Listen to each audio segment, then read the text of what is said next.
चलो work power energy में कल हमने जो क्वेश्चंस देखे थे, कल हमने डिस्कशन किया था और कंजर्वेटिव और नॉन कंजर्वेटिव के बीच का डिफरेंस जाना था। तो एक बार जरा ओवरव्यू ले लें। कंजर्वेटिव कौन से टाइप के फोर्सेस होते हैं जिनमें वर्क डन पाथ डिपेंडेंट होता है या इंडिपेंडेंट? इंडिपेंडेंट। कंजर्वेटिव फोर्सेस से ही पोटेंशियल एनर्जी क्या रहती है? एसोसिएटेड रहती है। एग्जाम्पल बताइए, जैसे स्प्रिंग हो गया, ग्रेविटी हो गया और इलेक्ट्रोस्टैटिक्स फोर्स हो गया, ये सब होगा। स्प्रिंग फोर्स हो गया। जरा वर्क डनी पे ही अभी अपन देखें। अगर मैं फोर्स ऐसा दे दूं, फोर्स दे दूं एक्स स्क्वायर आई कैप, और मैं बोलूं x इक्वल टू 1 से x इक्वल टू 3 जाने में क्या वर्क डन होगा? सुनते जाएं। x इक्वल टू 1 से x इक्वल टू 3 जाने में क्या वर्क डन होगा? फोर्स दे रखा है इस डायरेक्शन में। तो जरा सब लोग समझे कि यहां फोर्स अलग है। 1 पे देखोगे तो फोर्स कितना आएगा? 1 का स्क्वायर। 3 पे देखोगे तो 3 का स्क्वायर 9। बीच में कहीं 2 पे देखोगे फोर्स तो 4 आएगा। यानी फोर्स कांस्टेंट नहीं है। और फोर्स कांस्टेंट अगर नहीं है, if force is not constant, if force is not, सब लोग ध्यान से सुने, नॉट कांस्टेंट, तो डायरेक्टली वर्क डन ये निकालना गलत होगा। फोर्स इनटू डिस्प्लेसमेंट जो कर देते हैं ना डायरेक्टली, डिस्प्लेसमेंट कितना लिख देते हैं? 1 से 3 यानी 2 यूनिट। तो समस्या ये फॉर्मूला अगर तुम लगाते भी तो इसमें फोर्स क्या लिखते? यहां वाला, यहां वाला, यहां वाला है। एवरेज नहीं लिख सकते क्योंकि फोर्स लीनियर नहीं है। फोर्स क्या है? एक्स स्क्वायर है। एक्स होता तो फिर भी लीनियर लिख देते। यानी डायरेक्टली ये फॉर्मूला लगाना तो क्या होगा? गलत होगा। तो कैसे करें? इंटीग्रेशन। अब मैं समझाता हूं इंटीग्रेशन कर क्यों रहे हैं और कैसे कर रहे हैं। सब लोग समझे, मैं बहुत बार दे चुका हूं ये रीजन, फिर से देता हूं। हम एक काम करते हैं, पूरा वर्क डन ना निकालते समय यहां से x डिस्टेंस पे, यहां से कितने डिस्टेंस पे? x डिस्टेंस पे एक छोटा सा एलिमेंट काटते हैं। क्या काटते हैं? छोटा सा एलिमेंट जिसकी लेंथ क्या हो? dx। तो स्टेप लिख रहा हूं, x डिस्टेंस पे, x डिस्टेंस पर एक एलिमेंट काटेंगे जिसकी लेंथ होगी कितनी? dx। कितनी होगी? dx। और dx है इनफाइनाइटली स्मॉल, मतलब dx बहुत छोटा एलिमेंट है। कितना छोटा एलिमेंट है? बहुत ही छोटा। बहुत ही छोटा यानी dx लगभग टेंडिंग टू क्या होगा? 0। सुनते जाए बस कहानी की तरह। मतलब dx बहुत छोटा है, मैं ये बताना चाह रहा हूं। अच्छा, छोटा एलिमेंट लेने से फायदा, और x डिस्टेंस पे मैंने एक छोटा सा एलिमेंट लिया जिसकी लेंथ कितनी है? dx।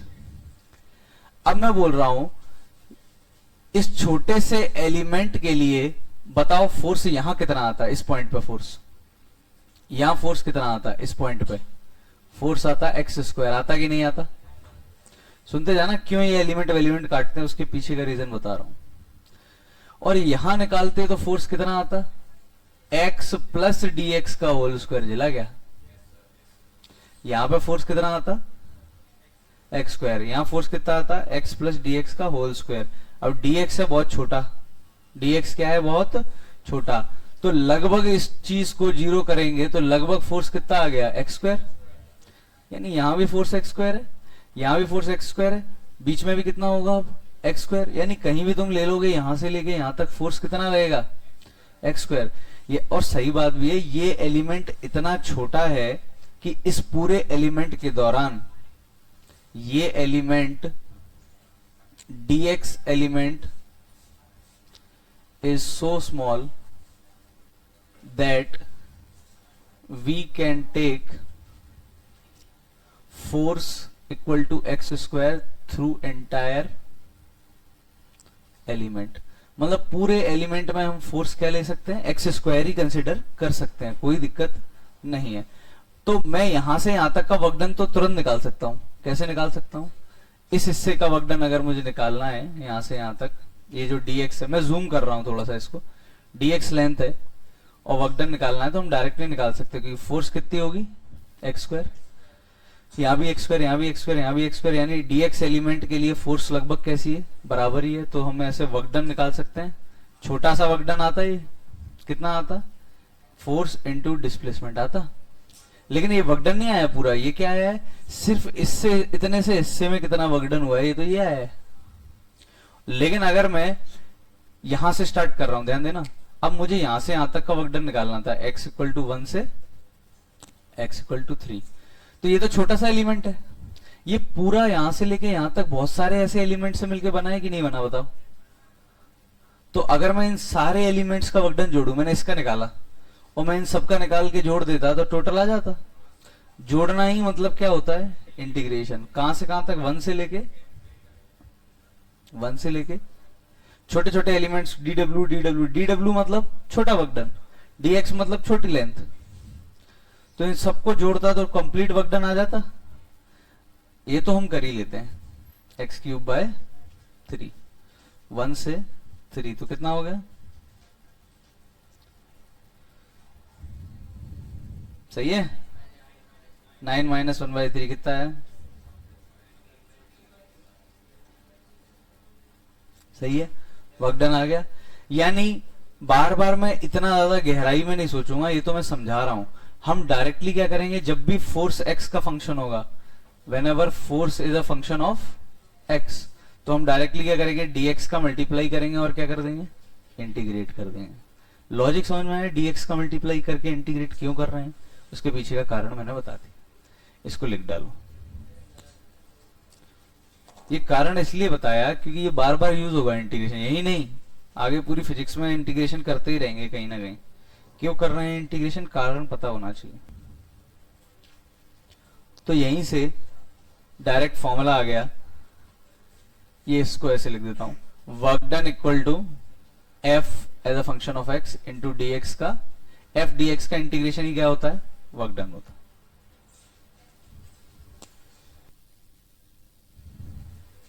तो बोर्ड पे से लिखे, लेकिन कुछ अपने हिसाब से बनाए डायग्राम, लैंग्वेज अपनी लैंग्वेज में लिखें, अपनी लैंग्वेज में लिखें। एक्स पे एलिमेंट काटा है dx, हाँ, एक्स प्लस डी एक्स का whole square,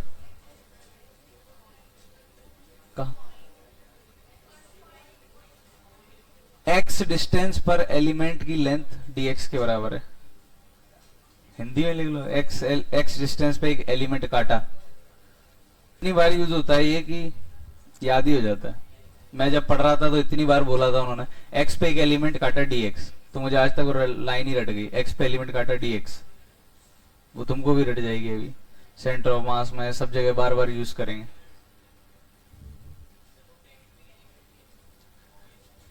dx infinitely small, मतलब बहुत छोटा है एलिमेंट, बस ये बताना चाह रहा हूं। किताबों में लिखा होता है इन्फाइनाइटली स्मॉल, तो मैंने भी लिख दिया इन्फाइनाइटली स्मॉल। सिंपल, अगर ये पूरा समझ ना आया हो तो बस इतना समझ ले, last point, F D X का इंटीग्रेशन ही क्या होता है, वर्क डन। अगर फोर्स किसका फंक्शन दिया है, एक्स का, फोर्स एक्स के साथ दिया, ऐसा मत कर देना फोर्स दिया है t³ और लिख दो t³ इंटू डी एक्स का इंटीग्रेशन।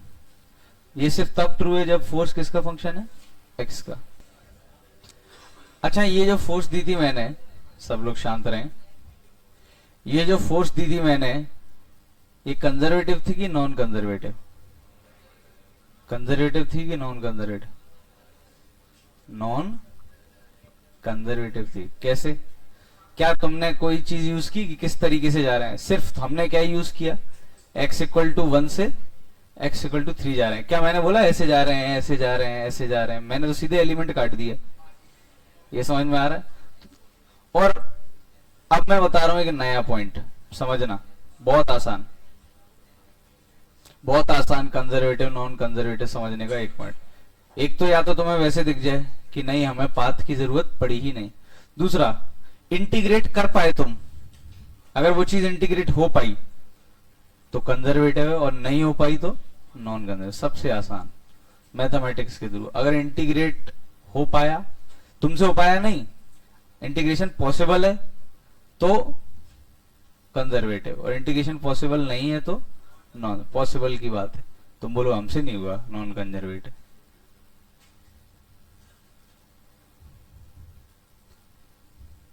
जैसे कि, और देखें, अब जरूरी नहीं है, ध्यान दें, जरूरी नहीं है कि फोर्स बस एक्स का ही फंक्शन दिया जाए, जरूरी नहीं है ऐसा दिया जाए। अगर फोर्स ऐसा दे देते तो, सुनते जाना, कि केस 2,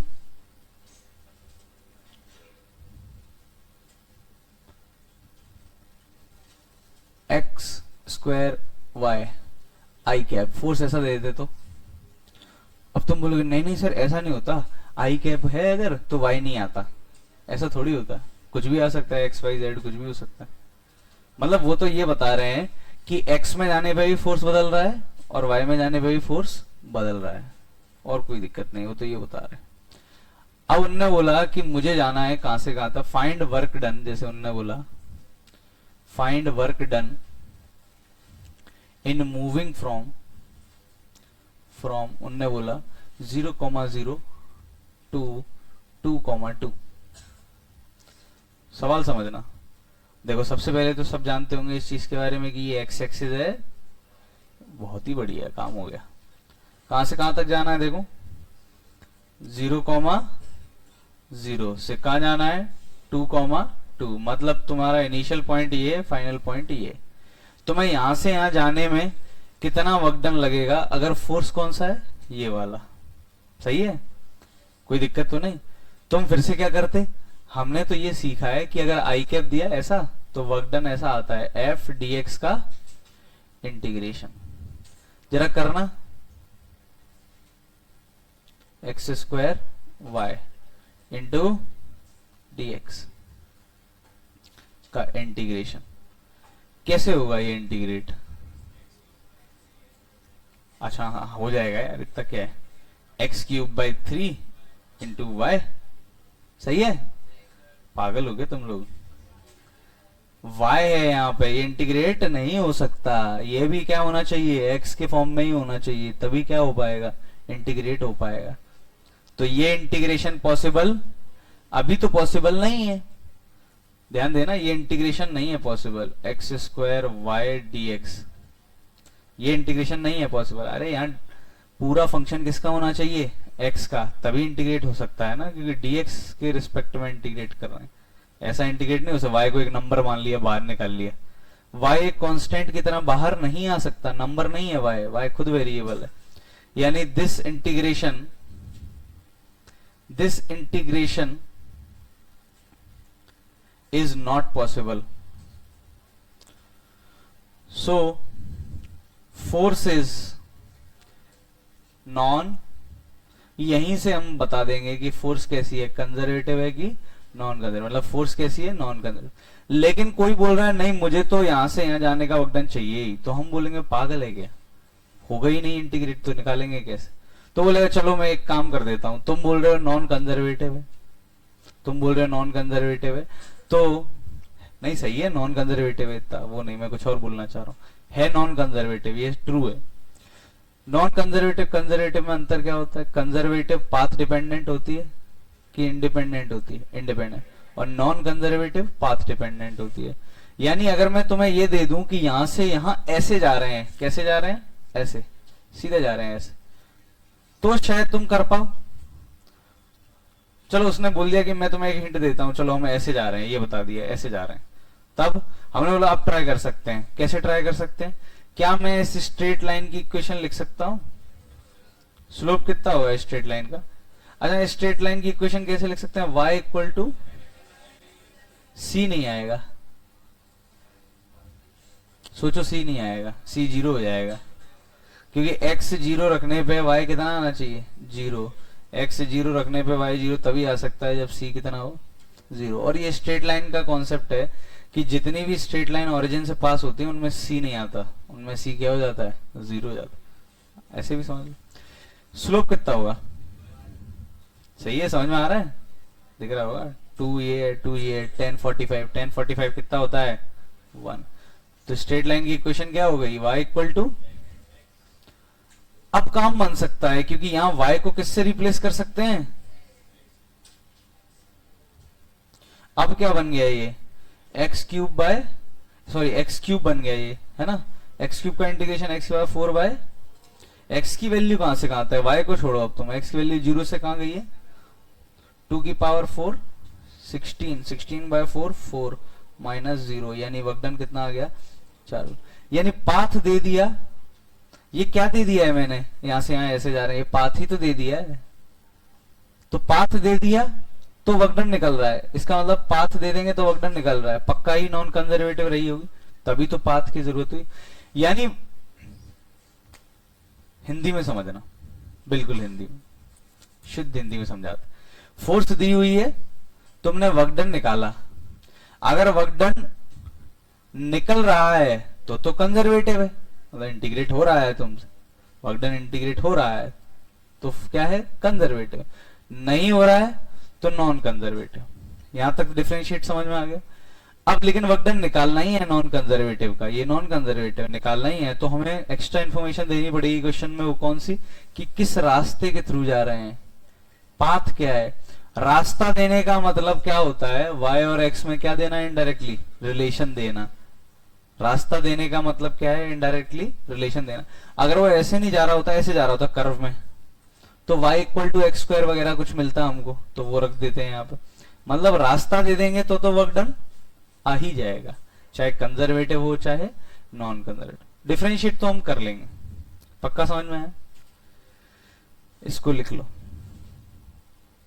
ये पाथ दे दिया उन्होंने, क्या दे दिया, इनडायरेक्टली पाथ दे दिया। अच्छा, अगर मैं कोई और पाथ देता तो वर्क डन सेम आता क्या अलग अलग आता, अलग अलग आता है, क्योंकि नॉन कंजर्वेटिव है, अलग अलग रास्तों से अलग अलग आएगा। और कॉमन सेंस भी है, अगर मैं अलग पाथ दे देता तो y और x में रिलेशन अलग आता, y इक्वल टू कुछ एक्स स्क्वायर हो जाता शायद, y equal to X square हो जाता तो अलग इंटीग्रेशन बनता, अलग आंसर आता। यानी पाथ अलग अलग, पाथ का वर्क डन क्या आ सकता है, अलग अलग आ सकता है। अच्छा, कुछ लोग जो f इंटू डी एक्स है उसको ऐसे समझते हैं। अब एकदम रटने वाले प्रोसेस पे आते हैं। फोर्स दिया है तो वो लोग क्या सोचते हैं कि एलिमेंट क्या ले लें, dx i कैप, एलिमेंट क्या ले लेते हैं, dx i कैप। तो फोर्स और डिस्प्लेसमेंट का क्या हो जाता है, डॉट प्रोडक्ट।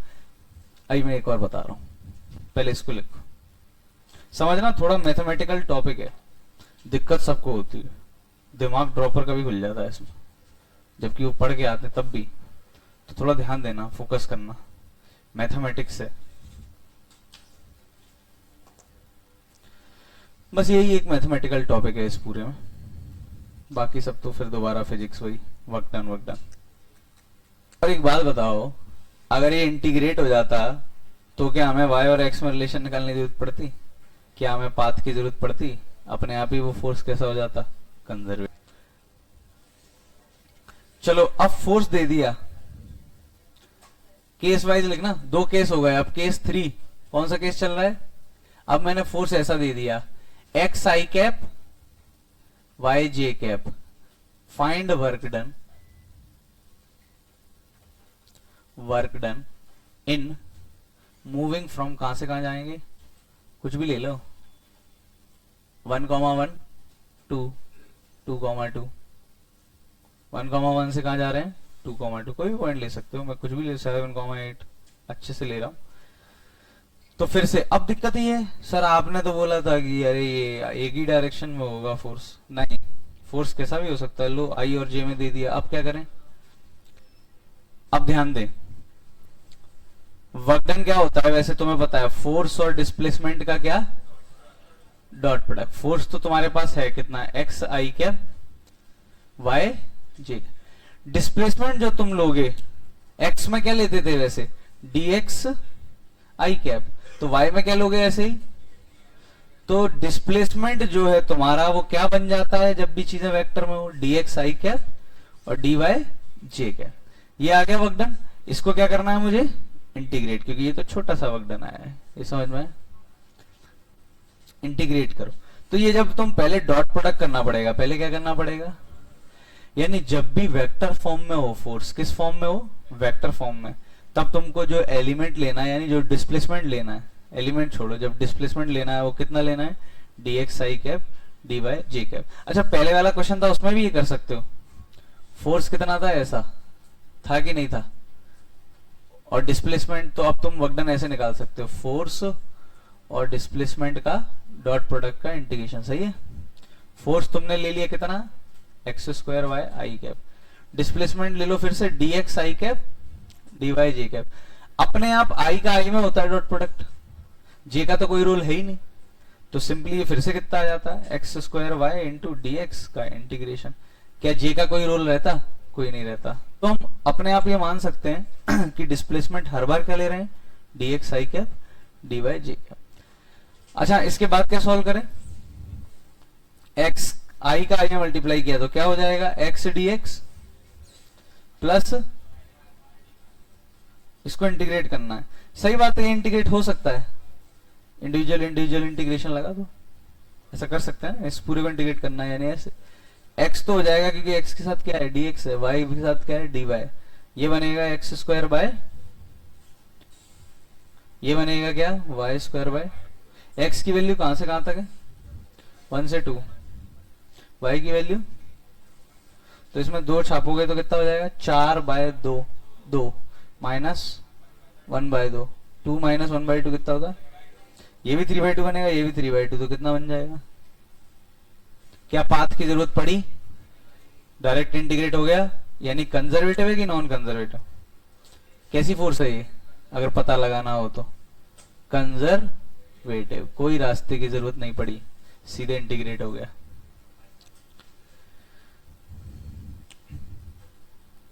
सही है। तो यानी अब ऐसे सोच सकते हो बार बार, जब भी फोर्स ऐसा एक्स और वाई का फंक्शन हो, कुछ आई कैप जे कैप में हो, कंफ्यूजिंग सा हो, तो सिंपली फोर्स और डिस्प्लेसमेंट, डिस्प्लेसमेंट क्या ले सकते हो, डी एक्स आई कैप और डी वाई जे कैप। और थोड़ा ज्यादा फील लो कि डिस्प्लेसमेंट सर ऐसा ही क्यों लिया, अरे एक्स में एलिमेंट क्या ले रहे थे डी एक्स, वाई में एलिमेंट क्या लोगे डी वाई, ये समझ में आ रहा है। वैसे ज्यादा नहीं फील करने की जरूरत है, डिस्प्लेसमेंट डायरेक्टली क्या रट लो, D x I cap plus D Y J cap लेना है। तो इसमें तो पाथ की जरूरत ही नहीं पड़ी, कैसे जा रहे हैं वो तो डायरेक्टली क्या हो गया, इंटीग्रेट हो गया। Find work done in moving from 0,0 to 4,5 under force given by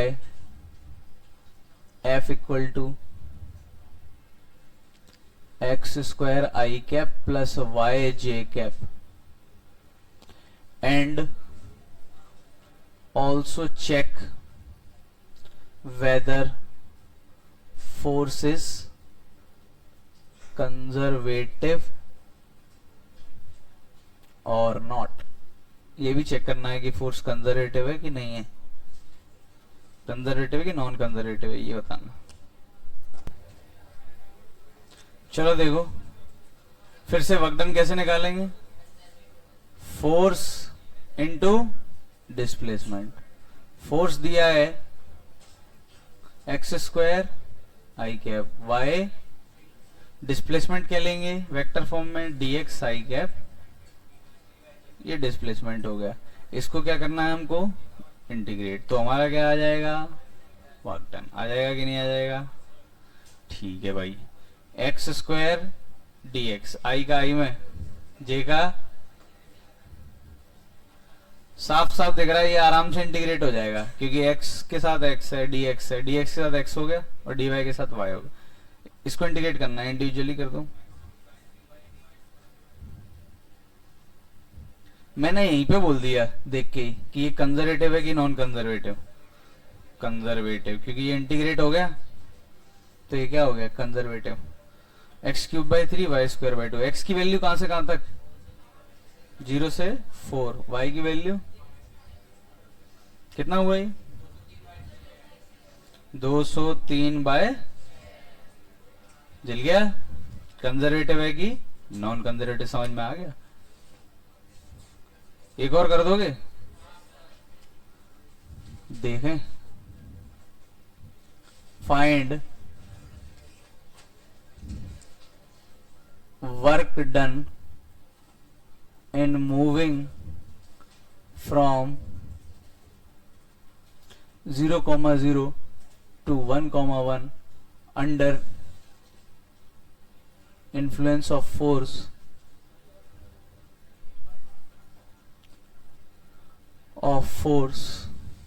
given by, ये फालतू की लैंग्वेज लिख रहा हूं, तुम्हें भी पता है, बस फोर्स से मतलब है, और पॉइंट दिए हुए, फोर्स दिया है x² y I cap plus y x j cap through path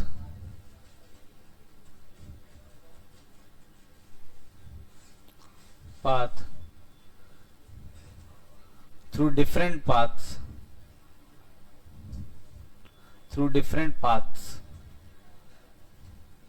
path 1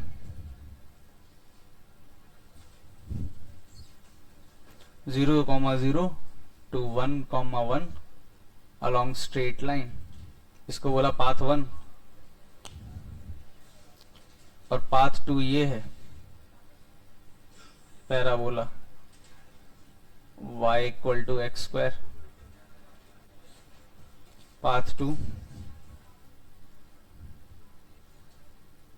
दिया है y इक्वल टू x²। अच्छा पहले तो ये देख के बताओ फटाक से, कंजर्वेटिव की नॉन कंजर्वेटिव, कंजर्वेटिव की नॉन कंजर्वेटिव, कंजर्वेटिव की नॉन कंजर्वेटिव, नॉन कंजर्वेटिव। क्या नॉन कंजर्वेटिव का वर्क डन डायरेक्टली इंटीग्रेट करके निकाला जा सकता है? नहीं, उसके लिए पाथ चाहिए कि नहीं चाहिए? दो पाथ दिए हैं, पाथ 1 क्या है? स्ट्रेट लाइन, पाथ 2 रेड वाला कौन सा है? पैराबोला। दोनों पाथ का वर्क डन सेम आएगा या अलग अलग? अलग अलग आएगा, क्योंकि नॉन कंजर्वेटिव, तो दोनों का वर्क डन निकालो। पहले तो डायरेक्टली देख के समझ में आ जाएगा इंटीग्रेट करते समय कि इंटीग्रेट नहीं हो रहा है, यानी वो कौन सा है? Non conservative. तो अलग अलग पाथ का वर्क डन निकालना। जरा पाथ 1 का वर्क डन कितना है तुम्हें निकालना है। पाथ 1 का वर्क डन कितना है? पाथ 1 का वर्क डन कितना है? फिर तुम्हें निकालना है पाथ 2 के थ्रू वर्क डन कितना है। ऐसे और भी पाथ हो सकते हैं, मैंने सिर्फ 2 ही दिए। हो गए? हुए? पहले का क्या आ रहा है? पहले पाथ से क्या आंसर आएगा? फिर से देखो, वर्क डन आएगा फोर्स इंटू डिस्प्लेसमेंट। फोर्स है x² y I cap, y x j cap, ये फोर्स लिखा हुआ है। डिस्प्लेसमेंट क्या लिखते? dx I कैप, dy इसका करना है इंटीग्रेट, x के साथ x वाला, i के साथ i। क्या ये इंटीग्रेट हो सकता है? नहीं, क्योंकि यहां y आ गया, या फिर ये इंटीग्रेट नहीं हो पा रहा है। इसका मतलब फोर्स के बारे में तो पक्का गारंटी है। फोर्स कैसा है?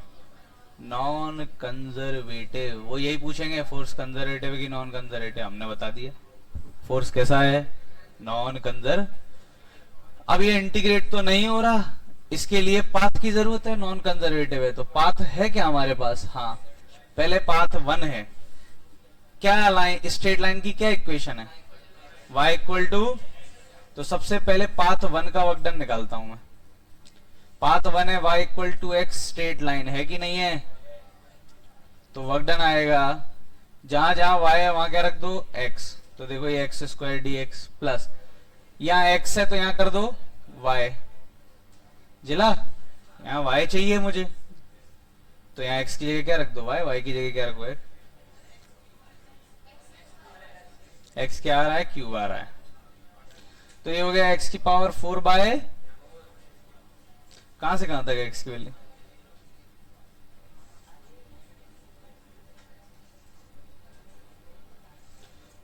ये हो गया 1/4 प्लस 1/7 बाय,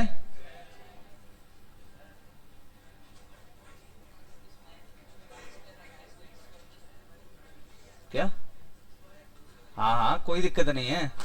y की जगह x रख दो तो x², लेकिन फिर dy की जगह क्या हो जाएगा? अपने आप ही dx हो जाएगा। हाँ, कोई समस्या। तो पाथ 1 का वर्क डन आ गया। जरा पाथ 2 का और निकाल लें। जी कहां से आ गया? 3। पाथ 2 में y की जगह क्या रखना है, ध्यान देना। y की जगह एक्स स्क्वायर, तो यहां बनेगा x की पावर 4 dx प्लस yx था, तो x की जगह क्या रखना है, यहां भी ऐसा तो नहीं रख दिया, y की जगह x रख दिया होगा। अरे यहां dy है, ठीक है, तो y चाहिए, ये पूरा कैसा फंक्शन चाहिए, y का, तो x को रख सकते हैं root y y into root y dy, ये इंटीग्रेट होगा। तो x की पावर 5/5, x की वैल्यू 0 से कहां तक, 1 तक। ये कैसे इंटीग्रेट होगा, ये y की पावर 1 लिखा है, ये y की पावर 1/2 लिखा है, तो y की पावर 3/2 लिखा हुआ है। y की पावर 3/2 का इंटीग्रेशन क्या होता है, 3/2 प्लस 1, 5/2 डिवाइड बाय 5/2, कहां से कहां तक, 0 से, ये तो 1/5 लिखा हुआ है, ये लिखा है 2/5 ही लिखा हुआ है, क्यों 2/5, y की वैल्यू 1 रखा था ना, कितना हो गया 3/, तो देखो अलग अलग पाथ का वर्क डन क्या आया है, अलग अलग। एक और कोई पाथ चूज कर लेता तो उसका वर्क डन क्या आता, अलग अलग। पाथ की जरूरत पड़ी है, उम्मीद है कर लेंगे। देखने में कितना डरावना है, लेकिन है नहीं उसमें कुछ खास। क्वेश्चन तो हटा दूं, एक और बस, एक और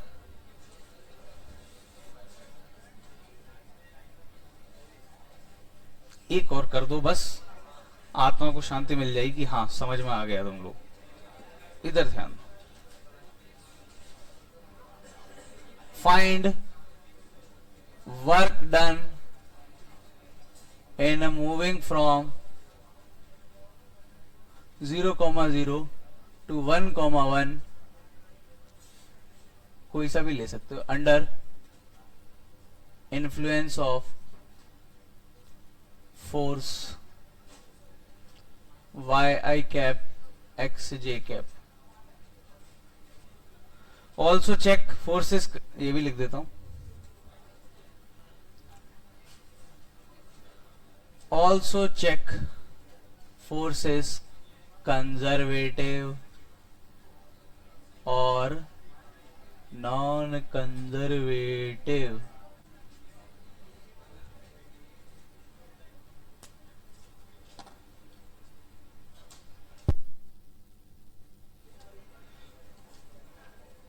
y dy कैसे कर दिया तुमने, y के साथ तो dx आ रहा है, तुम तो लिखा ही गलत है। जल्दी, इतना जल्दी, अरे डॉट प्रोडक्ट करो प्रॉपर, इसीलिए तो लिख रहा हूं मैं बार बार। फिर तो तुम हर बार y के साथ dy लिख दोगे, कहीं भी हो गए। आया किसी का, बोलो कितना, 1 होगा ही नहीं, एक कन्या ने बोला होगा ही नहीं। तुमने कर दिया क्या इंडिकेट, तुम लोगों ने कैसे कर दिया यार, बड़े जिगर वाले लोग। हाँ करो करो, सोच लो, देखो कर पा रहे हो क्या। y के साथ dx आएगा, हमेशा रट मत लो ना, कहीं भी y के साथ dy लिख दो, करो ना प्रॉपर डॉट प्रोडक्ट करो। अरे इधर ध्यान दो, वर्क डन जब निकालोगे, अरे इतना तो सबको ही करना पड़ेगा, फोर्स इनटू डिस्प्लेसमेंट, इसीलिए पूरा लिखा करो, y i cap x j cap. मैं बार बार इसलिए लिख रहा हूं dx i कैप, ताकि समझ में आए कि y के साथ क्या आने वाला है dx, प्लस x के साथ क्या आने वाला है dy। इसको क्या ये इंटीग्रेट हो सकता है, नहीं। क्या पाथ दिया है कुछ y इक्वल टू x वगैरह, देते तो इंटीग्रेट फटाक से कर देते, तो इंटीग्रेट नहीं हो सकता है। इसीलिए कैसा टाइप का फोर्स है, ये कंजर्वेटिव है। हाँ इसीलिए दिया ये क्या है, कंजर्वेटिव। ये इंटीग्रेट हो जाएगा। अब तुम बोलो नहीं, कुछ भी बोल रहे, इतनी देर से बोल रहे थे, ये हो जाएगा। फिर से मैंने एक शब्द बोला था, इंटीग्रेशन पॉसिबल होगा तो कंजर्वेटिव, और इंटीग्रेशन पॉसिबल नहीं होगा तो नॉन पॉसिबल। तुमसे नहीं होगा वो अलग बात है, ये इंटीग्रेशन हो जाता है, तुमसे नहीं हो रहा तो ऐसा थोड़ी नॉन कंजर्वेटिव। मैं बताता हूं ये कैसे हो जाएगा। ये अच्छा लिखा हुआ है, बस दिख नहीं रहा। ये कैसे अच्छा लिखा हुआ है मैं बताता हूं। ये लिखा हुआ है डिफरेंशिएशन ऑफ एक्स वाई।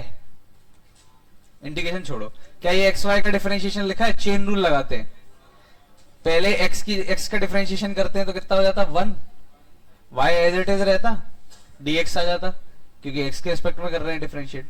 जब तुम y के रिस्पेक्ट में करते तो y का differentiation 1, x as it is रहता, dy आ जाता। तो इनडायरेक्टली ये डिफरेंशिएशन ऑफ एक्स वाई लिखा है का इंटीग्रेशन, डिफरेंशिएशन इंटीग्रेशन, यानी इनडायरेक्टली ये कितना आएगा? एक्स वाई वक्डन। और लिमिट हम छाप ही देंगे, x की वैल्यू 0, y की वैल्यू 0 से x की वैल्यू 1, y की वैल्यू 1, x1 y1 कितना? 1, 0 0 पे 0, 1 जूल। तो बहुत बार ऐसा हो सकता है कि अंदर वाला कुछ अच्छा लिखा हो। क्या लिखा हो? अच्छा, किसी चीज का डिफरेंशिएशन लिखा हो, ताकि डिफरेंशिएशन इंटीग्रेशन हटके सिर्फ वही टर्म बचे। हो सकता है कि नहीं हो सकता? ऐसा हो जाता है, ऐसे गेम हो जाता है। और सिंपल सी बात थी, मैंने वर्कडन निकालने को बोला। फोर्स कंजर्वेटिव है कि नॉन कंजर्वेटिव? कंजर्वेटिव लग नहीं रही थी, लेकिन निकली क्या? कंजर्वेटिव। इसीलिए मैंने बोला इंटीग्रेशन पॉसिबल हो पाए तो कंजर्वेटिव, तुमसे पॉसिबल नहीं, ओवरऑल पॉसिबल हो पाए। तुम तो किसी का भी नहीं करके बोल दोगे कि नहीं ये नॉन कंजर्वेटिव। तो कभी कभी ऐसा ही कैच आता है कि फोर्स इतनी मजेदार देते हैं कि डायरेक्टली आंखों से नहीं दिखती कि वो इंटीग्रेट हो सकती है। देख के ऐसा ही लगेगा कि वो इंटीग्रेट नहीं हो सकती, लेकिन वो इंटीग्रेट हो जाती है। यही जेई एडवांस ने किया एक बार। बच्चे इतने दिनों से खुश थे, बढ़िया मां से एक्स के साथ है, एक्स इंटीग्रेट मार रहे हैं, मजे कर रहे हैं, आंसर निकाल रहे हैं, उनने एक बीच में डाल दी, बस लगा के आगे नॉन कंजर्वेटिव। बिंदास, सही है। 4 नंबर गिन ली, 4 हैं। सडन चेंज ऑफ कॉलेज, जिला कि नहीं जिला? हाँ आंसर। लेकिन अगर उन्होंने ये पूछा होता कि कंजर्वेटिव नॉन कंजर्वेटिव, तो आंसर तो तुम्हारा इसलिए से आया है, तुमने तो लिखा ही गलत है। तुमने तो लिखा ही गलत है। y के साथ dx आएगा, तुमने dy लिख दिया है। क्या काटा? अरे इंटीग्रेशन। अच्छा मुझे एक चीज बताना, सब लोग इधर देखें, मैंने इसलिए काटा है, थोड़ा सा लॉजिक तुमको समझ में आ जाए। वो वैसे कटता नहीं है, लेकिन ऐसे कट जाता है। अगर मैं लिखूं d by D T of sine T, मतलब डिफरेंशिएशन ऑफ साइन टी, और मैं इधर लिख दूं इंटीग्रेशन, इंटीग्रेशन में तो dt आता है, तो समझ में आ रहा है ये dt से dt कट गया, ये क्या बन जाएगा? Sine T. या फिर ऐसे सोच सकते हो, जिसको ऐसे नहीं सोचना वो ऐसे सोच लो, मैं ऐसे सोच लेता हूँ। ये D by D T of sine T लिखा हुआ था, डिफरेंशिएशन ऑफ साइन टी, फिर इंटीग्रेशन ऑफ डिफरेंशिएशन, इंटीग्रेशन का असर क्या हो जाएगा? कट जाएगा, सिर्फ क्या बचेगा? Sine T. लेकिन हकीकत में तो ये हुआ है ना, इंटीग्रेशन कर रहे हैं तो dt से dt कट गया है, d ऑफ साइन t, जैसे d ऑफ x का इंटीग्रेशन करते तो क्या आता है? x, तो d ऑफ साइन t का इंटीग्रेशन करोगे तो क्या आएगा? Sine t। ऐसे ही d ऑफ xy का करोगे तो क्या आएगा? xy।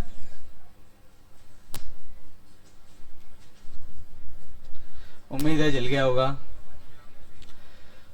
तो कंजर्वेटिव नॉन कंजर्वेटिव का गेम यहां होता है क्या? समाप्त। अब चलते हैं आगे, पहचान लेंगे कंजर्वेटिव नॉन कंजर्वेटिव। अभी आएंगे मॉड्यूल, एक दो जंप और आएंगे, क्वेश्चंस में आएंगे मॉड्यूल में। मतलब ओवरऑल कंजर्वेटिव नॉन कंजर्वेटिव का गेम यहां हमने कर दिया समाप्त। अब ध्यान देना, अभी तक हमें नहीं पता था, अब हम देख के बता सकते हैं। कितनी भी गंदी फोर्स हो, आई कैप जे कैप के कैप, हम तुरंत बता देंगे कि कंजर्वेटिव है कि नॉन कंजर्वेटिव।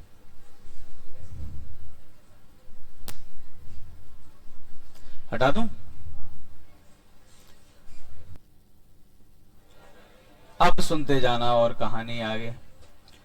अब कंजर्वेटिव नॉन कंजर्वेटिव में ही एक शब्द लिखा था, potential energy is associated with conservative forces. तो अगला टॉपिक हमें जो पढ़ना है वो है हमारी पोटेंशियल एनर्जी के बारे में। अगला टॉपिक क्या पढ़ना हमें? पोटेंशियल। उससे पहले पोटेंशियल एनर्जी तो फिर भी डिटेल में पढ़नी है, हेडिंग मत डालो, मैंने गलत डाल दी, काट दो। काइनेटिक एनर्जी, क्योंकि ये छोटी सी है, इसमें कुछ ज्यादा है नहीं, जरा समझें। हमें इस चैप्टर में दो प्रकार की एनर्जी के बारे में पढ़ना है, एक है काइनेटिक एनर्जी और एक है पोटेंशियल।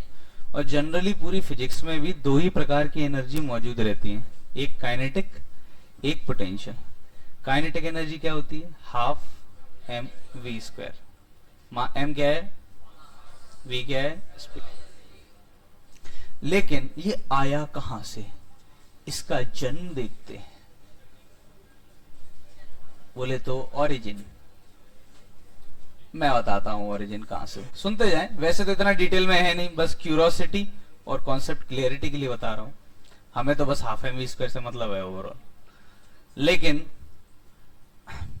किस आइंस्टीन ने बोला कि जो मास है किसी भी चीज का वो फिक्स नहीं है, वो एक फॉर्मूले से आता है, m equal to M naught under root 1 minus V square by C square. हम क्या मानते हैं? मास कांस्टेंट मानते हैं। पूरा न्यूटन सॉल्व कर लिया, पूरा फ्रिक्शन सॉल्व कर लिया, कभी ये नहीं सोचा 10 किलो का डब्बा 20 की स्पीड से जा रहा है 9.5 किलो हो जाएगा। मास तो क्या है? कांस्टेंट है। ऐसा इसलिए नहीं हो रहा था क्योंकि मास चेंज तो होता है, लेकिन कब चेंज होता है? जब ये सी क्या है? लाइट की स्पीड। सी है लाइट की स्पीड। क्या है? लाइट स्पीड कितनी होती है? 3 इंटू 10 की पावर 8 बहुत होती है मीटर पर सेकेंड। ठीक है, एम नॉट को बोलते हैं क्या हम? Rest mass. सुनते जाना क्यूरोसिटी के लिए, सिलेबस में नहीं है, लेकिन कभी कभी ये डायमेंशन वाले में फॉर्मूला यूज हो जाता है तो लिख लेंगे यहां तो काम आ जाए। अब उनने बोला कि मान लो एक मास है एम नॉट वाला, वो स्पीड से जा रहा है c/2 से। कितनी स्पीड से जा रहा है? c/2 से। काइनेटिक एनर्जी बता दो या कुछ और, कितना एक्सेलरेशन होगा, कुछ भी पूछे तो हम अब मान नहीं सकते कि इसका मास एम नॉट ही रहेगा। क्यों नहीं रहेगा? मैं इस फॉर्मूले में अप्लाई करके दिखा देता हूं, ध्यान देना। 1 माइनस वेलोसिटी की वैल्यू क्या छापेंगे? c/2, तो क्या हो जाएगा? c स्क्वायर बाय 4 और एक नीचे c स्क्वायर, तो ये 1/4 हो गया। 1 माइनस 1/4 कितना हो जाएगा? अंडर रूट के अंदर 3/4, तो 2 ऊपर पहुंच जाएगा, नीचे क्या रह जाएगा? √3। तो लगभग ये कितना हो गया? 2/1.73 एम नॉट। तो एम नॉट से बड़ा आया या कम आया? कम। अरे बड़ा आएगा, पागल हो गया? 2 को 1.73 से डिवाइड करोगे तो 1 से बड़ा नहीं आएगा, ये 1 पॉइंट समथिंग आएगा ना। तो मास एम नॉट होना चाहिए था, एम नॉट से क्या आ गया? बड़ा आ गया। बढ़ भी सकता है, घट भी सकता है। क्या एम नॉट रहा क्या मास? नहीं, मास क्या हो गया? चेंज हो गया। यानी यहां से थ्योरी ये बोलती है कि मास कांस्टेंट नहीं है, mass is not constant if speed of mass is comparable to C. Comparable to C मतलब अंग्रेजी मुझे भी नहीं पता थी, बाद में पता चली। कंपेरेबल टू सी मतलब c/2, c/4, c/8, कुछ ऐसा समझ में आ रहा है? c के टर्म में है, c/10, c के आसपास, इतना भी आसपास नहीं है खैर ये, लेकिन फिर भी c के कंपेरेबल हो। कंपेरेबल मतलब ऐसा समझो जैसे 10,000 किलोमीटर और 1 मीटर, ये कोई कंपेरेबल है? नहीं नहीं। 10,000 किलोमीटर या 8,000 किलोमीटर, 9,000 किलोमीटर, 7,000 किलोमीटर, ये क्या है? कंपेरेबल है, मतलब एक ही रेंज में आ जाते हैं ये। तो कंपेरेबल मतलब सी के टर्म में कुछ स्पीड हो तो काम बन जाएगा ये। और वैसे ये ज्यादा स्पीड है, ये बहुत। 3 इंटू 10 की पावर 8 का आधा 1.5 इंटू 10 की पावर 8 बहुत होती है ये मीटर पर सेकंड। किलोमीटर पर आवर में कन्वर्ट कर लेना और सोचना ट्रेन भाग रही है स्पीड से। मतलब मैं ये बोल रहा हूं ये ऐसा है। तो मास कांस्टेंट नहीं है। इसी फॉर्मूले में मेरी नजर हटी। मैंने क्या किया? मैंने करके देखा, ये मुझे क्लिक किया अचानक से, फिर मैंने इसको वेरीफाई किया बाद में। मैंने इसमें लगाई बाइनोमियल। अब तुम बोलो ये क्या होता है? पढ़ ली? ओ क्या बात है, very good 1 minus V square by C square की पावर -1/2। सही लिखा है क्या मैंने? देखो वी सी से क्या है, बहुत छोटा, यानी ये टर्म क्या है, बहुत छोटा।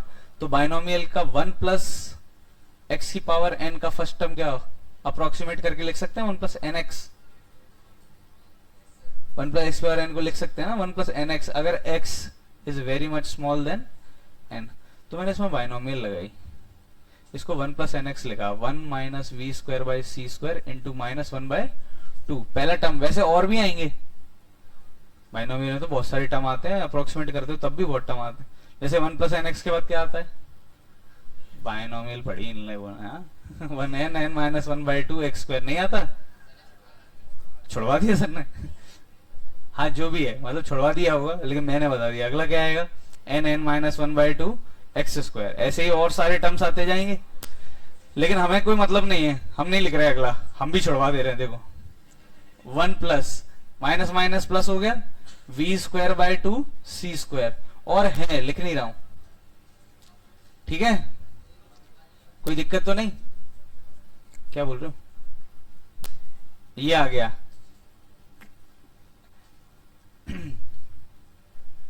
अब ध्यान देना, ये मैं क्या लिख रहा था, ये पूरा मास लिख रहा था। एनर्जी क्या होती है मेरी, m इंटू, एनर्जी क्या होती है मेरी, m इंटू सी स्क्वायर, m इंटू सी स्क्वायर, टोटल एनर्जी, ना वो पोटेंशियल ना वो काइनेटिक। अगर टोटल एनर्जी किसी चीज पे देखोगे तो वो कितनी होगी, E equal to M C square. देखना आप जरा, पहला टर्म, अगला टर्म,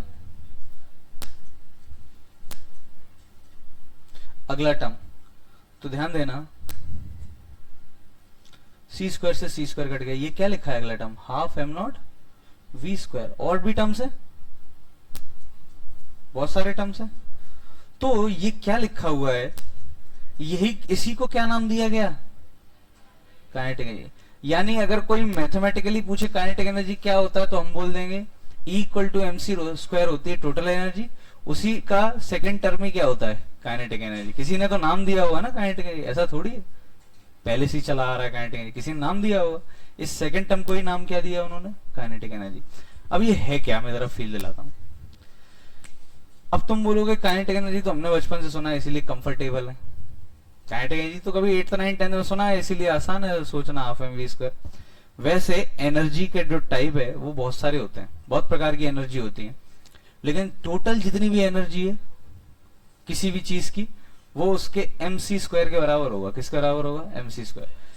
अब ध्यान देना, ये पहला टर्म क्या है, पहला टर्म ये है, पहले टर्म में कोई वी का लेना देना है क्या, नहीं। यानी स्पीड हो या ना हो, ये एनर्जी तो सबके पास है, पहला टर्म तो सबके पास है। दूसरे टर्म में वी स्क्वायर आएगा, अगले टर्म में वी की पावर 4 आएगा, मतलब आगे वाले टर्म्स तो तब आएंगे जब स्पीड आएगी, लेकिन ये पहला वाला टर्म तो स्पीड हो या ना हो तब भी है।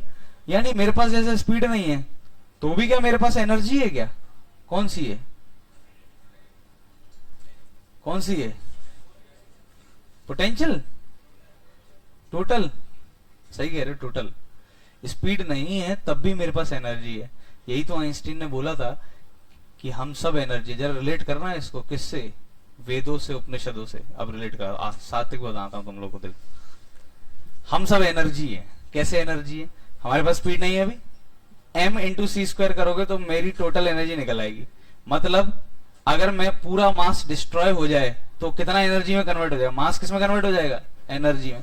पूरा मास किस में कन्वर्ट हो जाएगा, एनर्जी में। वो एनर्जी कितनी होगी, मेरा मास इंटू सी का होल स्क्वायर। ये वही लिखी हुई है। कोई भी चीज अगर रेस्ट पे है तब भी उसके पास एनर्जी है। आइंस्टीन से पूछा कोई भी चीज रेस्ट पे है तब भी एनर्जी है, पागल है क्या, हाफ एम वी स्क्वायर तो है नहीं। उसने बोला है, ये चेयर है, इसके पास एनर्जी है, पता करना है तो इसको पूरा मास को पूरा क्या कर दो, डिस्ट्रॉय कर दो। अच्छा पूछा कैसे डिस्ट्रॉय कर दो, लाइट की स्पीड से भेज दो। कर पाएंगे क्या, नहीं कर पाएंगे। कर पाते हैं, इसको लाइट की स्पीड से भेजते तो ये पूरा मास किस में कन्वर्ट हो जाता, एनर्जी में। और कितनी एनर्जी निकलती, m इंटू सी स्क्वायर। यानी कोई चीज मूविंग है या नहीं है, उसके पास एक प्रकार की एनर्जी तो जरूर होगी। वो कौन सी होगी, एम सी स्क्वायर। यही चीज थोड़ा सा लोगों ने क्या है, साइंस कोई, अब पता नहीं क्या सही है क्या गलत, मिक्सिंग करके साइंस में बोल देते हैं हम सब एनर्जी है, बोल देते हैं। कितनी एनर्जी अगर चल नहीं रहे हैं, कुछ नहीं कर रहे हैं, तो भी है mc²। पूरी वो निपटने के बाद पूरे एनर्जी में हम क्या हो जाते हैं, कन्वर्ट हो जाते हैं। बोलते हैं ना ये लोग, कहीं ना कहीं देखना तुम लोग, वेदों में उपनिषदों में लिखा हुआ है सब एनर्जी है, हर चीज एनर्जी है, हम पूरे एनर्जी से बने हुए हैं। एनर्जी क्योंकि मास ही एनर्जी है, और मास ही पूरा क्या हो जाता है, कन्वर्ट हो जाता है। अच्छा, इसी का सेकंड टर्म था, उसको क्या नाम दे दिया गया, काइनेटिक एनर्जी। थर्ड टर्म है, उसको भी कुछ ना कुछ नाम दे सकते हैं, और उन्होंने दिया भी होगा, लेकिन 12th तक नहीं दिया, कॉलेज में दिया होगा, फिर और दिया होगा। इसमें ही कोई ना कोई एक एनर्जी होगी जिसको छुपा के पोटेंशियल एनर्जी बोल दिया होगा। मतलब हर प्रकार की एनर्जी इस फॉर्मूले में क्या हो गई, फिट हो गई। ये समझ में है? यानी अगर हम सिर्फ खड़े हैं, स्पीड नहीं है, तब भी हमारे पास क्या एनर्जी है। अब इस सब में हमारे काम का क्या है, या तो ये थोड़ा बहुत ये याद रह जाए, ऐसे क्यूरोसिटी के लिए, मैं नहीं कह रहा इस सिलेबस में, क्यूरोसिटी के लिए ये, और काइनेटिक एनर्जी तो पता ही है, मतलब ये अभी जो भी टॉपिक चल रहा था ये क्यूरोसिटी के लिए। लेकिन मैं क्यों बता रहा हूं, कभी कभी क्यूरोसिटी में गेम बजा देते हैं वो। कैसे? उनको लगा कि ये सब सिलेबस में है नहीं, बच्चों ने नहीं पढ़ा, इसी फॉर्मूले पर डायमेंशन का एक क्वेश्चन बना दिया। समझ में आ रहा है? तो कभी कभी क्यूरोसिटी काम आ जाती है कि जो चीज सिलेबस में नहीं है स्ट्रिक्टली, वो भी कभी ना कभी पूछी जा सकती है। अब बच्चों ने पूछा ये क्यों पूछा सर, ये क्यों पूछा? उनने बोला एनसीईआरटी खोलो बेटा, पहले कोई चैप्टर में डायमेंशन में एकदम एंड का सवाल दिया हुआ है एक, उसमें ये फॉर्मूला ऐसे ही मेंशन्ड है, ऐसे ही अगर मेंशन है तो पूछेंगे। तो मास भी किसी भी चीज का फिक्स नहीं है, मास भी क्या है, वेरिएबल है भाई, बदल जाएगा। लेकिन हमारे पास कोई ऐसी चीज नहीं है जो इतना स्पीड दे सके, कोई ऐसी चीज नहीं है अभी तक हमारे पास जो इतना स्पीड दे सके। समझ में आ रहा है? लाइट की स्पीड कहां अचीव हो रही है, नहीं हो रही। वैसे स्पीड अचीव करने के लिए एक तरीका है, उसको बोलते हैं, जाके देखना कभी यूट्यूब पे, साइक्लोट्रॉन करके एक आता है, इलेक्ट्रॉन को एक्सिलरेट कराने के। तो बड़ा है, बहुत किलोमीटर दूर तक का बनाया गया है, पता नहीं जर्मनी की किसी लैब में रखा हुआ है, वर्ल्ड का सबसे बड़ा साइक्लोट्रॉन। साइक्लोट्रॉन का काम क्या है, उसका बटन चालू कर दो, वो तुम्हारी किसी भी चीज की स्पीड क्या करता रहेगा, बढ़ाता रहेगा, बढ़ाता रहेगा। अब तुम बोलोगे फिर क्यों नहीं आ रही लाइट की स्पीड, जब किसी चीज की स्पीड अपने आप बढ़ रही है, बढ़ रही है, बढ़ रही है, बढ़ रही है, क्या है वो गोल गोल चक्कर में घूम के बढ़ रही है। तो स्पीड बढ़ रही है, उसके साथ रेडियस भी बढ़ रहा है, तो उन्होंने ठीक ठाक लेंथ तक तो बना लिया। अब लाइट की स्पीड जाने के लिए वो क्या पता अर्थ के बराबर बनाना पड़े, जो अर्थ का डायमीटर है उसके बराबर बनाना पड़ रहा है उनको। अब इतने पागल थोड़ी है, इतना समय कैसे बनाएंगे, कैसे? तो उनने रोक दिया वो काम। ये समझ में आया? क्योंकि क्या हो रहा है, जैसे जैसे स्पीड बढ़ रही है कोई चीज की, ये अपन मैग्नेटिक इफेक्ट्स ऑफ करंट में पढ़ेंगे, स्पीड बढ़ रही है उसके साथ साथ रेडियस बढ़ रहा है। अब बनाते गए वो यार, क्योंकि उन्हें देखो साइंस को इस चीज की तो जरूरत है कि हमें अगर किसी चीज की स्पीड बहुत बढ़ानी है, कुछ करनी है 10,000 किलोमीटर पर आवर या 10,000 कुछ, तो हमें कुछ तो चाहिए, कुछ तो ऐसा चाहिए जो स्पीड बढ़ा सके। तो उनने वो चीज तो बना ली है साइक्लोट्रॉन, लेकिन वो इतना बड़ा नहीं बना पाया। जाके यूट्यूब पे देख सकते हो, दिखा हुआ मिल जाएगा, या फिर कोई फिरंगी बता रहा होगा तुमको, ये रहा साइक्लोट्रॉन, ये ऐसे देख सकते हो क्यूरोसिटी के लिए। हमारे एनसीईआरटी में है, लेकिन 12th में है magnetic effects of current chapter. यहां तक समझ में आया? तो ये फॉर्मूला जितना हल्का है उतना हल्के में ना लें। यानी एक चीज और समझ में आ रही होगी, किसी भी चीज के पास और भी एनर्जीज हैं जो अभी तक पढ़ी नहीं गई हैं। मतलब सिर्फ हमें पोटेंशियल एनर्जी, काइनेटिक एनर्जी, आज एक और नई एनर्जी पता चली, कॉलेज में और नहीं पता चलेंगी, ऐसी बहुत सारी एनर्जीज हैं। लेकिन इन सबका सम किसके बराबर है? साइंस इज अनडिस्कवर्ड, अभी पूरा नहीं हुआ है काम। हटा दूं? खैर हमारा आज के क्लास का कंक्लूजन तो वही था, कंजर्वेटिव और नॉन कंजर्वेटिव निकालना आना चाहिए। और गलती से अगर ये फॉर्मूला याद रह जाए तो बहुत अच्छी बात है, याद रह जाए तो बहुत ही अच्छी बात है।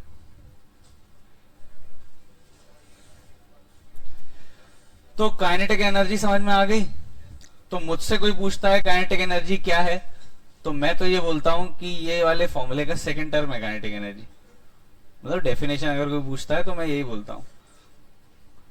और हाँ, बहुत लोगों को सच में नहीं पता होता ये, इनफैक्ट बहुत टीचर्स को भी नहीं पता होता, क्योंकि मेरे एक इंटरव्यू में मैंने बोला था कि ये होता है।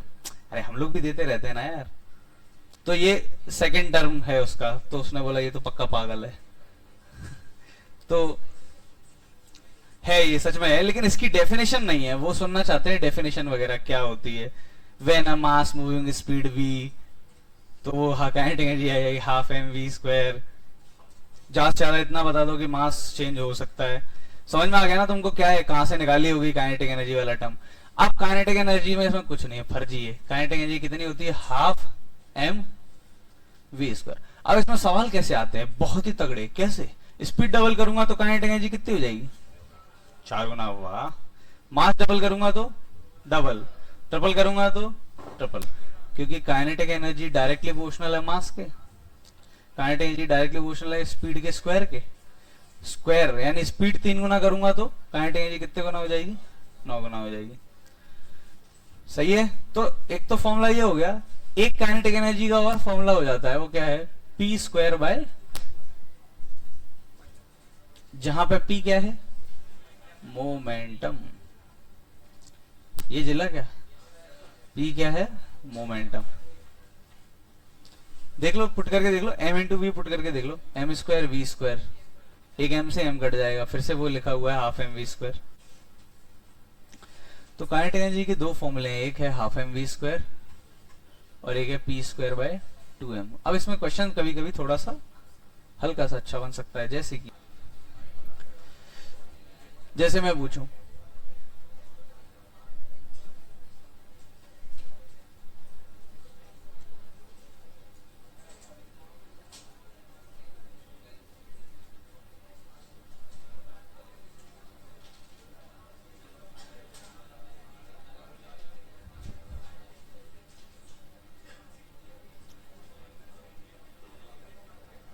चलो ये बताओ, मतलब जो भी आ रहा है इसी फॉर्मूले से आ रहा है, इसके अलावा कुछ नहीं है काइनेटिक एनर्जी। इसलिए काइनेटिक एनर्जी हमारे सिलेबस में टॉपिक नहीं है, ऐसे ही क्वेश्चन हैं एक दो। अगर किसी भी ऑब्जेक्ट की स्पीड 10% से बढ़ा दी जाए तो काइनेटिक एनर्जी कितने परसेंटेज से बढ़ जाएगी,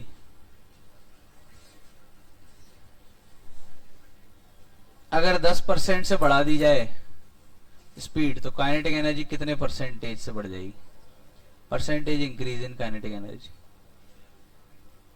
करके बता दो।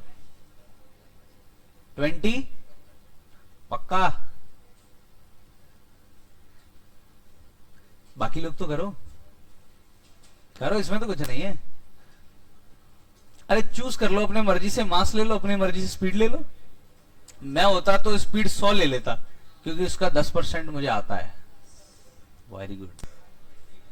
कितना आ रहा है, 21%। सही है। बाकी लोग सबका आ गया क्या, कोई दिक्कत तो नहीं है।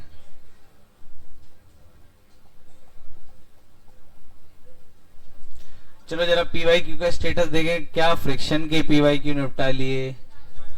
मैं फिर से बोल रहा हूं, पीवाईक्यू जिन्होंने नहीं किए और वो चाह रहे हैं टेस्ट में नंबर आ जाए या फिर समझ में आ जाए, नहीं हो पाएगा। पीवाईक्यू के 60 सवाल जरूरी ही हैं, काफी लॉजिकल भी हैं और रिपीट होंगे। तुम देखना इस बार जितनी भी शिफ्ट होंगी, आधी शिफ्ट में फ्रिक्शन के क्वेश्चन वही आएंगे जो पीवाईक्यू में हैं, बस डेटा चेंज हो जाएगा, कॉन्सेप्ट वही आएंगे। जैसे कुछ कुछ कॉन्सेप्ट याद रह जाते हैं, जैसे मुझे तो याद रह जाते हैं। एक था पेपर में भी आया, पीवाईक्यू में भी आया कि एक डब्बा इंक्लाइंड प्लेन पे कांस्टेंट वेलोसिटी से जा रहा है तो कांटेक्ट फोर्स कितना आता है, mg, याद है क्या, वो कॉन्सेप्चुअल था। एक वो वाला क्वेश्चन है जो बहुत बार रिपीट हुआ है, minimum force required to pull up and prevent block from slipping down, एक ऐसा कॉन्सेप्ट था, 3-4 बार रिपीट हुआ है। एक याद हो तो पीवाईक्यू कर रहे हो तो एक डिस्क है उसके ऊपर सिक्का रख दिया या बाल्टी रख दी, वो बाल्टी फिसलनी नहीं चाहिए। एम ओमेगा स्क्वायर आर के बराबर क्या हो जाता है, mg। जिन ने पूछा है मैंने बताया, कम से कम 6 बार रिपीट हो गया ये। कभी सिक्का रख दिया, कभी बाल्टी रख दी, कभी क्या कर दिया, मौत के कुएं में ड्रम में कुछ घुमा दिया ब्लॉक रख के, सब एक ही चीज है। मतलब कॉन्सेप्ट एक ही बहुत बार रिपीट हो रहे हैं और 6 बार रिपीट हो रहे हैं, तो एक और बार मान लो तुमने पीवाईक्यू नहीं लगाया, इस बार फिर से वही आ गया सिक्के वाला, और कुछ लोग जिनने लगाया उनको तो भरोसा हो जाएगा ना कि हमने 5 बार लगाया है, सही ही होगा ये। तो थोड़ा पीवाईक्यू लगाने पे ध्यान दो। पीवाईक्यू हो जाएगा और फ्रिक्शन का मॉड्यूल हो ही चुका है। फ्रिक्शन के मॉड्यूल के कुछ क्वेश्चंस रह गए हैं, कोई बात नहीं, जो रह गए हैं रहने दो, कंप्लीट ऐसा करने की जरूरत नहीं है। जिनको अलग से आके डिस्कस करना है लगा लिए, डिस्कस कर चुके हैं। अब हम नेक्स्ट चैप्टर में एंट्री ले रहे हैं जिसका नाम है वर्क पावर एनर्जी। उसमें भी हम वर्क डन वाला सेक्शन खत्म कर चुके हैं। अब हम एंटर कर गए एनर्जी में। दो प्रकार की एनर्जी है, एक काइनेटिक एनर्जी और एक पोटेंशियल एनर्जी। तो हम वर्क एनर्जी और पावर तीन चीजें पढ़नी है, एक चीज पढ़ चुके हैं। अब एनर्जी पढ़ेंगे। पावर तो पढ़ना ही नहीं है क्योंकि पावर तो बहुत कम है, 20 मिनट में ही पावर खत्म हो जाएगा अपना। तो कहने का मतलब एनर्जी पढ़ना है ओवरऑल हमको। एनर्जी पढ़ते ही ये चैप्टर निपट जाएगा। तो मुश्किल से 3-4 लेक्चर का और है ये, और खत्म हो जाएगा ये टॉपिक। नेक्स्ट टॉपिक स्टार्ट करें। टेस्ट है, टेस्ट में फ्रिक्शन है, फ्रिक्शन ठीक है। और वर्क पावर एनर्जी में अभी तक का नहीं है। वर्क डन जहां तक सिखाया था मैंने, कंजर्वेटिव नॉन कंजर्वेटिव नहीं होगा, होगा तो शायद एक आध क्वेश्चन हो सकता है, लेकिन अब तो सीख गए। होगा तो एक आध हो सकता है, सीख गए। तो क्विज आज है और डिस्कशन कल, ऐसा ही होता है पैटर्न। अब तो समझ गए होगे, पेपर अगले दिन डिस्कशन। अगर कोई आज लेके भटका कि इस आंसर चेक करवा लेते हैं सर से, वो नहीं। आज घर जाना है पेपर के बाद, और वो पेपर दोबारा क्या करना है, अच्छे से लगाना है। इतना सिलेक्ट करके क्वेश्चन इसलिए नहीं देते कि तुरंत आके ये बोल रहे इसका कर देना जरा। सिलेक्ट करके दिए गए क्वेश्चन है, मतलब कुछ कॉन्सेप्चुअल है उसमें। घर जाके एक बार ध्यान दो उन चीजों। सारे पेपर फाइल में फेंक दिए होंगे यादों ने, मैं जानता हूं। पेपर एक पेपर निकला है, बहुत बड़ी बात है। हाँ, ये फाइल में रखना है।